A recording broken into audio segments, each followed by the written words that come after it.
Estamos aquí con Enrique Chirinos. Y no tiene que ver nada con Willy Chirino. Uno es cubano y este es venezolano. Hablando de las modificaciones, saben que siempre que viene aquí nuestro amigo Enrique del Centro de Ayuda Hispana, viene comenzando la semana con lo último, lo más reciente en cuanto a leyes, en cuanto a programas de modificaciones foreclosure para ustedes. Así que habla con propiedad. Yo quiero que ustedes tomen nota y que antes de continuar con él anoten el número de teléfono, que es el 407-249-0532, para que usted se me llene de esperanza hoy. Estamos comenzando una semana. Hoy es lunes y si tú te crees que te van a quitar tu casa, estás equivocado, porque Enrique del Centro de Hispana se va a encargar de las modificaciones, los préstamos y bancarrota. Bueno, porque la palabra, la pregunta que se quedó antes de cerrar nuestra primera hora fue que mucha gente me ha preguntado que qué deben de hacer primero, modificación o bancarrota. Y yo le pregunté a Enrique que qué él opinaba, Enrique. Sí, señor. Y antes de tomar esa pregunta, voy a completar la anterior. Con respecto a los cambios que ha habido en la parte legal para ayudar a los dueños de casa.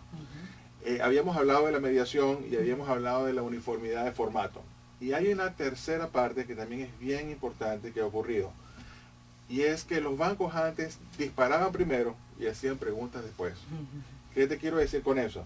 Que los bancos podían iniciar un proceso de foreclosure en tu contra para quitarte la casa sin tener todos los documentos en regla, sin estar demostrando ellos que eran los dueños de la nota hipotecaria, sin demostrar que por lo menos tienen una asignación del banco que poseía la nota para ellos.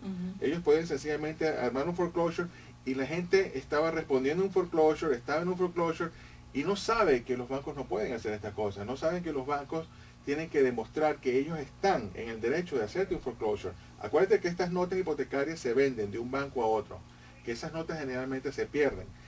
Y el banco que finalmente inicia un proceso de foreclosure contra ti, tiene que demostrar que él tiene el derecho a poder iniciar un proceso en tu contra. Entonces, eso también, hasta el año pasado, estaba así. Y uno tenía sencillamente que estar utilizando recursos donde tú le pedías al banco que probara que ellos en efecto eran dueños de la nota. Pero ahora eso también cambió a favor del dueño de la casa. Ahora hay una ley que salió donde te están pidiendo como banco que tú, antes de iniciar un proceso de foreclosure, tú tienes que evidenciar que ya tú tienes todos tus documentos en regla para poder iniciar un proceso de foreclosure. ¿Qué quiere decir eso? Que ahora el banco tiene que demostrar que es dueño de la nota hipotecaria. Y esa es una nota que muchas veces se pierde porque está de un lado para el otro. Y lo otro y hubo un pequeño amendment, una pequeña enmienda de eso, donde si ellos no encuentran la nota, por lo menos tienen que tener una asignación del banco que contenía la nota originalmente, asignándole el mortgage a ellos. Entonces, eso también va a reducir el número de foreclosures que van a generarse, porque ahora ellos no pueden sencillamente disparar primero y preguntar después. Los bancos tienen ahora que evidenciar a la corte, evidenciar al juez, que en efecto ellos tienen derecho a comenzar un proceso de foreclosure antes de hacerlo. Entonces ese es el tercer cambio que ha ocurrido. Entonces fíjate, hay muchas cosas aquí que están ocurriendo a favor del dueño de la casa en términos legales. Hablamos de la mediación, hablamos de la uniformidad del formato y ahora estamos hablando de evidenciar que se tienen todos los documentos antes de poder iniciar un proceso de foreclosure. Las personas que actualmente que nos estén escuchando o sepan de algún familiar que está en el estatus A, llevan un año viviendo la casa, año y medio, sí recibieron lo de foreclosure para la corte, pero no han recibido más nada. ¿En qué estatus? Yo quería hacerte esta pregunta, ¿en qué estatus está en esa residencia? Porque como no están pagando mensualmente, pues dicen, ya tengo todo en caja, estoy empaquetada, estamos empaquetados para cuando ven, pero mientras tanto seguimos viviendo la casa. Sí, ¿Cómo se trabaja esa situación? Porque hay miles así. Esa situación pasa mucho y pasa por varias razones.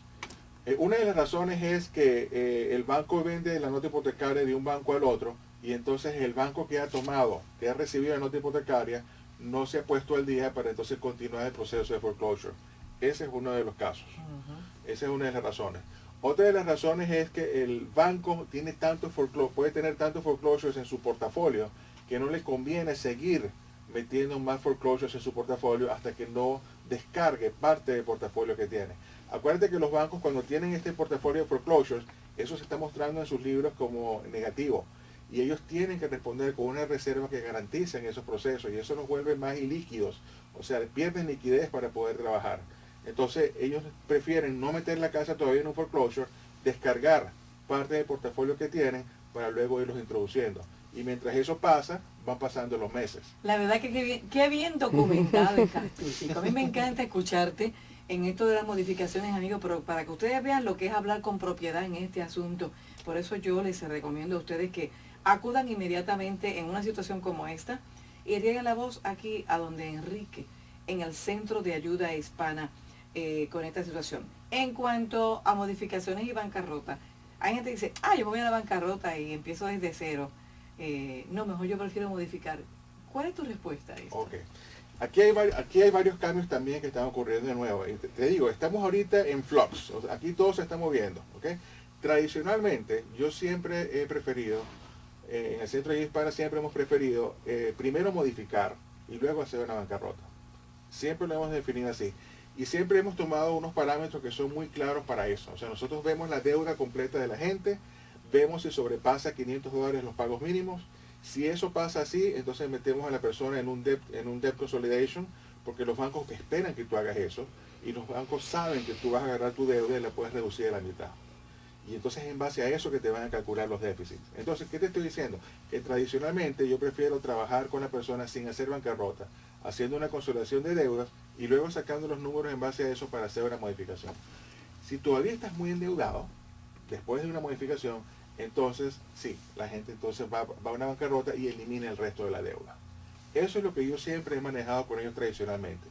Pero, como te digo, estamos en estado de flux. Ahorita todo se está moviendo, estamos en flujo. ¿Y qué pasa? Ahorita en marzo 26, el gobierno acaba de introducir una nueva mejora para las personas, para los dueños de casa. Específicamente, ¿qué? Hay una parte muy importante. Acuérdate que si tú haces una bancarrota hasta antes de marzo 26, no podías hacer modificación. El banco no te hacía modificación si ya tú estabas en bancarrota. Y eso funcionaba en tu contra. Porque, ¿qué quiere decir eso? No te modificaban, te agarraban tu deuda, ¿verdad? Te la dividían por 5 años y se la sumaban a lo que tú debías. Entonces terminabas pagando más. Pero eso cambió. Ahora a partir de marzo 26, la nueva ley está permitiendo que los dueños de casa puedan modificar dentro de la bancarrota. Entonces ahora ya la cosa no es tan sencilla. Ahora hay que ver bien los números, ver qué es lo que funciona mejor para el dueño de casa. Y una vez que tú sacas los déficits, sacas las ventanas que tú sabes que el banco va a permitir, ahí uno toma la decisión de si vamos a bancarrota primero o si vamos a modificación primero. La respuesta entonces ahora es, depende. O sea, ya no es modificación primero y bancarrota después.